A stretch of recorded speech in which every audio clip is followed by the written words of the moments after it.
বন্ধুরা, আজকের গল্পের আসরে তোমাদের জন্য থাকছে গোপাল ভাঁড়ের পাওনাদার।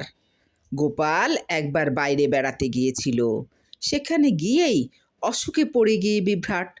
সেখানকার লোকজনেরা তখন তাকে একটি হাসপাতালে দিয়ে আসে।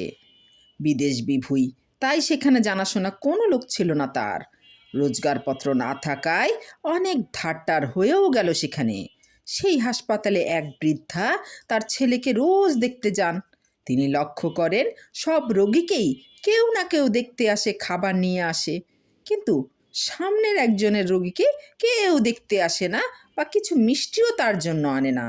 অনেক দিন বাদে তিনি তাকে জিজ্ঞাসা করলেন, বাছা, তোমাকে কি কেউ দেখতে আসে না? বাড়ি থেকে কেউ কিছু নিয়েও আসে না দেখছি। গোপাল বললে, একটু আগে একজন এসেছিলে, সে হচ্ছে পাওনাদার, টাকা পাবে, তার তাগাদা দিতে। আর আমি টেসে গিয়ে তার পাওনা ফেসে গেল কি না চোখে চোখে রেখে খবর নিতে।